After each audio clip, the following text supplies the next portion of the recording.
thanks for joining me for another episode of What's on Your Plate. I'm Sarah, your host.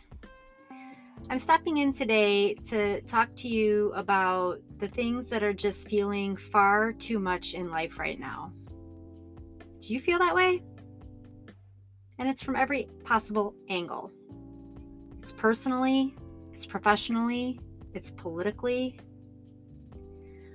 I'm not going to dig into the nitty-gritty of all the actual issues in this little mini episode today, but I am going to talk about how we get caught up in it all and what we can do to unleash ourselves from it all. It's incredibly easy to get caught up in it, in the thick of it all, and become very overwhelmed.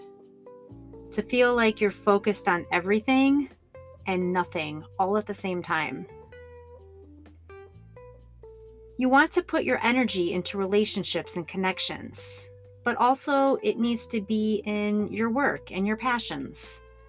And then there is attention needed to the matters of the world that, without our fight, will be left to others that feel differently than you might to decide for you. And then there's all the little things that fill in the spaces that make the day even more full.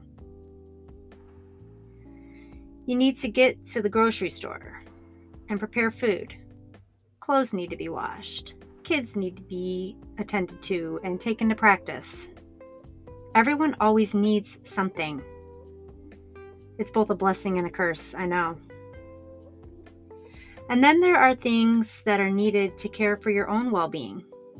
The things that often get cut out first when time and resources are limited.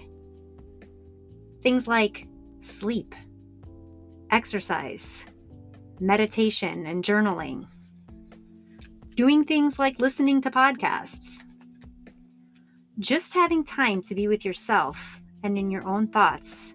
And that, for me at least, is when I'm most creative, and it's time necessary for me to refuel. Otherwise, I can't be at my best. But it all too often doesn't make the cut of the day. So what do we do to protect our peace when there is far too much heaviness and responsibilities that fall to us? What do you do? One of the first things that I do when I start feeling stretched too thin is just to simply pause. It is true that when I get overextended, overtired, overstimulated, I also get over-emotional. If I don't identify this fairly early, my mental state of pure overload and fatigue can trigger a snowball effect that will ultimately be felt by everyone around me, which is just not okay. You're allowed to feel what you feel, but what you feel shouldn't be taken out on everyone else around you. Especially when those feelings become highly emotional because you've overextended yourself, and then the thoughts that are spoken as a result can be irrational and unproductive. So what do we do? For starters, we can practice the pause. Even if it's just 10 minutes of just sitting alone without your phone, with just your thoughts, and with the tears if those happen to come too. Write it down if that's helpful to you. Get it out of your system, and then just throw it away. Once you've allowed yourself some mental space, figure out a way to allow yourself some physical space for movement. And by movement, I mean just that. Move your body. Movement provides clarity. It will do so every single time without fail. Whether you can go for a walk, take a run, go cycle, go to yoga, or just do some stretching. Whether it's strength training or even just doing some gardening. Move your body, put it into motion. I promise you, things will start to feel easier if you do. Once you have gained better perspective from mental and physical space, take a look at what is not working for you. What needs to change in order for you to feel less overwhelmed? Having an understanding of what it actually is and what the options might be will help you sort it out.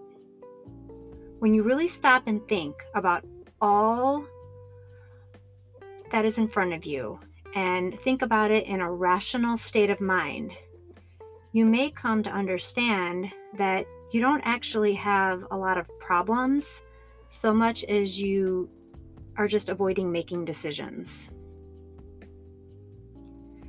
This next one is something that I fail at all the time. It's next on my checklist of things to do to protect my peace, but quite honestly, I suck at it. It's easy to forget, and it's easy to dismiss. And it seems so simple, but so often, it just feels so hard for me. Ask for help. I admit I'm terrible at this. Even though I often need it, I just decline it. I just feel like I should be able to handle it myself. I've even been known to decline it when it's actually freely offered. What the hell? I have no idea why I would do this.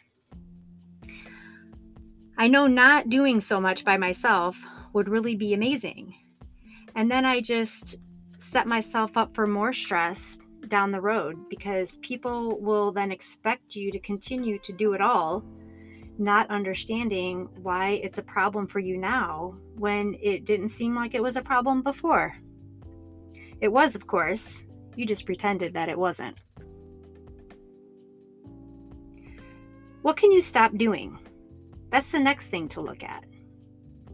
I know you're going to have all kinds of excuses of why there is nothing you can let go of, nothing you can delegate.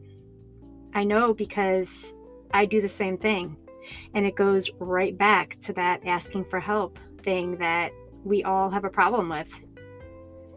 But if you really take a closer look of everything that's on your plate, of everything that you insist on carrying and taking on, I bet at least one or two of those things can shift.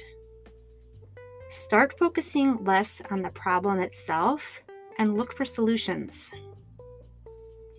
One thing for me that has really lightened the load in the past is having somebody help me with basic cleaning. I know it sounds like an indulgence, right? But when you think about it, many of us go to a car wash several times a month or have a lawn service come out even weekly. Why not someone to help with mopping the floors or scrubbing the bathrooms? Or what about the other things you do that you can just stop altogether? Like saying yes too much. Continuing to offer something that no longer aligns with your goals. Or what about doing things for your kids that they are old enough to do for themselves? We need to start asking ourselves, is my fear of disappointing other people causing me to disappoint myself?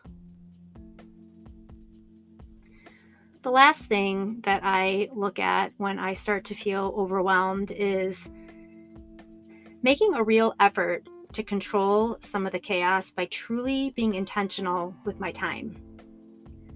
This is a real, tangible habit that you can develop in order to take back your peace.